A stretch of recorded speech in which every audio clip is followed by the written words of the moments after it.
Stock market और shark tank दोनों एक दूसरे से पूरी तरीके से जुड़े हुए हैं। कभी शार्क्स अपनी कंपनी का आईपीओ लाने की बात कर रहे हैं तो कभी कंटेस्टेंट। और अगर आईपीओ ना भी आए तब भी शार्क टैंक में हो तो इन्वेस्टमेंट ही रही है। और इंडिया की शार्क टैंक की बात तो छोड़ो, यूएस की अगर हम शार्क टैंक की बात करें तो 2013 में एक ऐसे कंटेस्टेंट आए थे जिस पर किसी भी शार्क ने इन्वेस्ट नहीं किया था, लेकिन 5 साल बाद वो खुद शार्क टैंक में जज बन गए थे। तो अगर आप भी एक इन्वेस्टर हैं तो आज की वीडियो में आपको इतने इंटरेस्टिंग लेसन्स बताऊंगी जिससे आप बिजनेस और इन्वेस्टमेंट को बहुत अच्छे से समझ जाओगे कि कैसे शार्क टैंक में इतने इंटरेस्टिंग लेसन सीखने को मिलते हैं। और इसमें मैं आपको एक ऐसा इन्वेस्टिंग प्रिंसिपल भी बताऊंगी जिसके ऊपर पूरा शार्क टैंक टिका हुआ है। तो सबसे पहले अगर आपने कभी शार्क टैंक के कमेंट्स पढ़े होंगे तो आपने नोटिस किया होगा कि ज्यादातर कमेंट्स में नमिता को आई एम आउट बोलकर रोस्ट किया जाता है।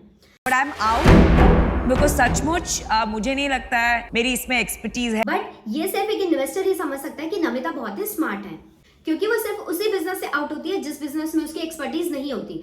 अगर कभी आपने देखा होगा कि फार्मा सेक्टर को कोई भी ऐसा बिजनेस आ जाए तब आप नमिता को देखना ध्यान से, उनके चेहरे की चमक बढ़ जाती है, उनके लिए वो बाकी शार्क से भी लड़ जाती है। कुछ ऑफर्स है आप जानते हैं ना, आपके 2 मित्र है और मेरे 2 हस्बैंड। तो देखो, आउट होने का रीजन ये नहीं है कि वो इन्वेस्ट नहीं कर सकती, वो इन्वेस्ट कर भी देंगे तो भी, क्योंकि ये रीजन है कि उन्हें उस बिजनेस के बारे में कोई खास नॉलेज नहीं है, जिस वजह से उस बिजनेस के रिस्क को वो नहीं समझ सकती। तो ऐसे में उन्हें लॉस होने के चांसेस ज्यादा हो जाते हैं। ऐसे में अगर आप एक इन्वेस्टर हैं और आप बिजनेस में इन्वेस्ट करना चाहते हैं तो आप भी उसी बिजनेस में इन्वेस्ट कीजिए जिसकी आपको नॉलेज है। अगर आप उस बिजनेस को नहीं समझते तो बेटर रहेगा कि आप पहले उसे अच्छे से समझ लीजिए, फिर उसमें जाकर इन्वेस्टमेंट कीजिए। लेकिन देखो, सिर्फ बिजनेस समझ आता है ये देखकर तो इन्वेस्टमेंट नहीं की जाती ना। और शार्क्स भी ऐसा नहीं करते, क्योंकि कुछ बिजनेस हो सकते हैं कि शार्क को समझ भी आ रहे हो और अच्छे भी हो। लेकिन जैसे इंडी गिफ्ट वाले एपिसोड में अनुपम ने कहा था, ये एक स्केल तक बिजनेस अच्छा बन सकता है, लेकिन ये बिजनेस अनुपम के अकॉर्डिंग एक लेवल से ज्यादा स्केल नहीं कर सकता था।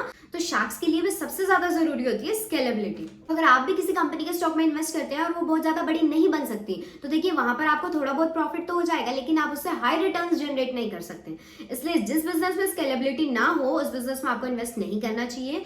विजय केडिया, जो कि एक बहुत ही फेमस इन्वेस्टर है, वो स्टॉक को सिलेक्ट करते वक्त स्माइल प्रिंसिपल को फॉलो करते हैं। अब ये स्माइल प्रिंसिपल क्या है?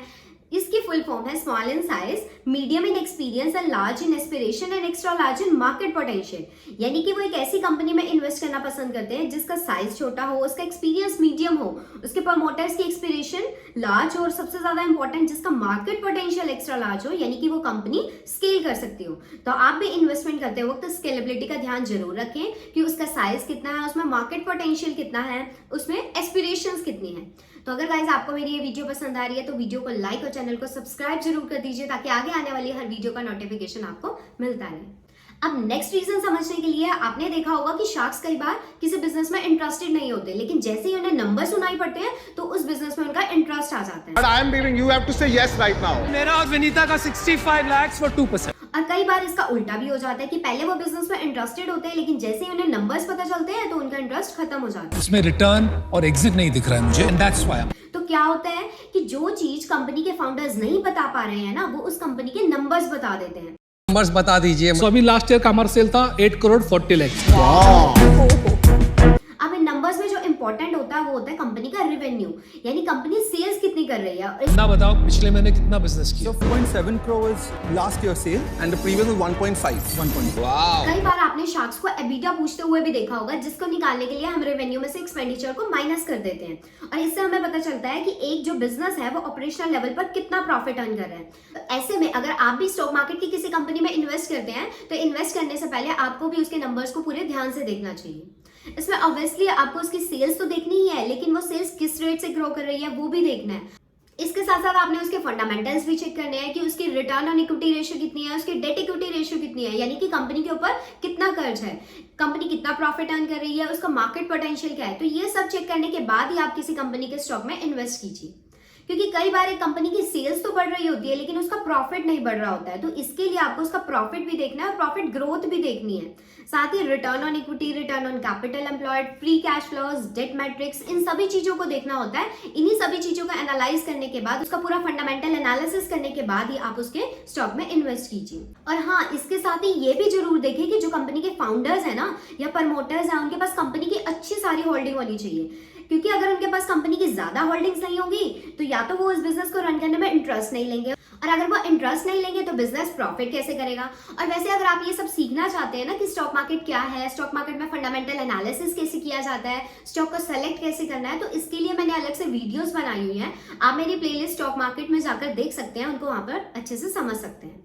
अब इसके बाद जो हमारा नेक्स्ट लेसन आता है, नेक्स्ट इंटरेस्टिंग लेसन आता है, वो एक ऐसी चीज है जिसके ऊपर शार्क सबसे ज्यादा फोकस करते हैं। वो होता है एक बिजनेस को एनालाइज करते वक्त तो उसकी वैल्यूएशन को चेक करना। आपको नहीं लग रहा कि जैसे ये बिजनेस है अभी तो बहुत क्राउडेड हो गया है, ऑलरेडी इतने सारे लोग इस मार्केट में हैं। आइसक्रीम खाने के बाद दिमाग ठंडा करने पे भी नहीं हजम हो रही, वो आपकी वैल्यूएशन है। आपने देखा होगा कि शार्क्स हर डील में वैल्यूएशन को लेकर नेगोशिएट करते हैं। अगर उन्हें कोई बिजनेस पसंद आता है लेकिन अगर उन्हें वैल्यूएशन अच्छा नहीं लगता तब भी वो उस कंपनी में इन्वेस्ट नहीं करते, क्योंकि अगर उन्हें कोई कंपनी अच्छी भी लगी तो वो अच्छी कंपनी को महंगे में खरीद लेंगे तो उनके लिए रिटर्न जनरेट करना मुश्किल हो जाएगा। अब जो कंपनी का वैल्यूएशन है वो बहुत सारे फैक्टर्स पर डिपेंड करता है, जैसे कंपनी का प्रॉफिट कितना है, कंपनी का ग्रोथ कितना है, उसकी अपॉर्चुनिटीज क्या क्या है, यूनिकनेस क्या है प्रोडक्ट की, बट इसमें से सबसे ज्यादा इंपॉर्टेंट होता है वो होता है कंपनी का प्रॉफिट। तो अगर मान लो किसी कंपनी का एनुअल प्रॉफिट 1 करोड़ रुपए का है तो उसका वैल्यूएशन 50 करोड़ होगा, तो इसका मतलब कि उस कंपनी से 1 रुपए कमाने के लिए आपको 50 रुपए देने होंगे। फॉर एग्जाम्पल किसी दूसरी कंपनी का प्रॉफिट 1 करोड़ का है और उसकी वैल्यूएशन 10 करोड़ है, तो वहां से 1 रुपए निकालने के लिए आपको वहां पर 10 रुपए लगाने होंगे, जो कि एक रिलेटिवली अच्छा वैल्यूएशन होता है। तो जब भी आप भी स्टॉक मार्केट की किसी कंपनी में इन्वेस्ट करते हैं तो वहां पर उसका वैल्यूएशन अच्छे से चेक कर लीजिए। आप देख लीजिए कि कहीं आप उस कंपनी के स्टॉक्स को महंगे में तो नहीं खरीद रहे। अब यहाँ पर बिगनर्स एक बहुत बड़ी गलती करते हैं, उन्हें लगता है कि अगर किसी कंपनी का शेयर प्राइस 100 रुपए है और दूसरी कंपनी का शेयर प्राइस 1000 रुपए है तो जो 1000 रुपए वाली कंपनी है वो महंगी मिल रही है और जो 100 रुपए वाली कंपनी है वो सस्ती मिल रही है।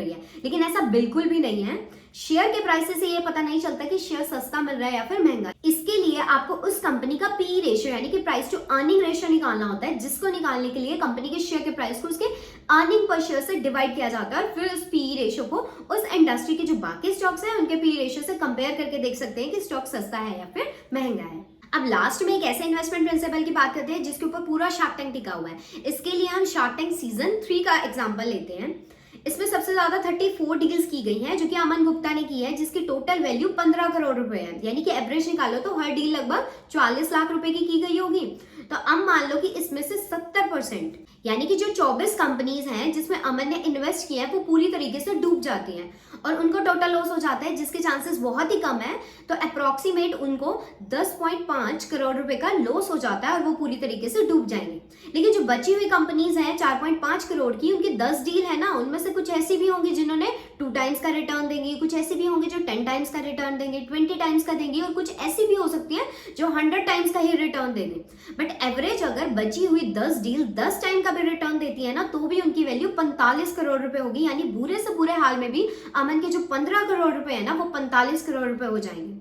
और अगर मान लो कोई एक्स्ट्रा ऑर्डिनरी डील मिल गई तो ये 15 करोड़ 1500 करोड़ भी हो सकते हैं। और ये सब इसलिए पॉसिबल है क्योंकि शार्क टैंक में उन्हें बहुत सारी कंपनी में इन्वेस्ट किया होता है, जिससे जो उनकी इन्वेस्टमेंट है वो डाइवर्सिफाई हो जाती है। तो इस तरीके से जब आप कभी स्टॉक मार्केट में इन्वेस्ट करेंगे तो आपको भी अपने पोर्टफोलियो को डाइवर्सिफाई करके चलना है। आपको कुछ ऐसी कंपनीज में इन्वेस्ट करना है जिसका मार्केट पोटेंशियल बहुत ज्यादा है लेकिन उसमें रिस्क भी बहुत ज्यादा है। आपको कुछ ऐसी कंपनीज में भी इन्वेस्ट करना है जो बिल्कुल सेफ प्ले कर रही है, जिसमें रिटर्न इतना ज्यादा नहीं है लेकिन रिस्क भी नहीं है। तो इस तरीके से आप भी अपने पोर्टफोलियो को डाइवर्सिफाई कर सकते हैं। अगर आप 1 लाख रुपए इन्वेस्ट करना चाहते हैं तो एक स्टॉक में कभी भी इन्वेस्टमेंट कीजिए। आप 6-7 स्टॉक ढूंढ कर रखिए, अच्छे स्टॉक जिसमें मार्केट पोटेंशियल अच्छा है, उसमें अपना पैसा इन्वेस्ट कीजिए। अगर उसमें से मान लीजिए 2-3 स्टॉक डूब भी जाते हैं तो बाकी बचे हुए स्टॉक आपको अच्छा रिटर्न जनरेट करके दे सकते हैं। तो इस तरीके से आप अपने पोर्टफोलियो को डाइवर्सिफाई करके चलिए। तो ये थे हमारे आज के इंटरेस्टिंग लेसन्स जो एक बिजनेस और इन्वेस्टर को जरूर पता होने चाहिए किसी भी स्टॉक में पैसा डालने से पहले, किसी भी कंपनी में इन्वेस्ट करने से पहले। तो आज के आपको मेरी ये वीडियो पसंद आई है तो वीडियो को लाइक और चैनल को सब्सक्राइब जरूर कर दीजिए ताकि आगे आने वाली हर वीडियो का नोटिफिकेशन आपको मिलता रहे। So thank you guys.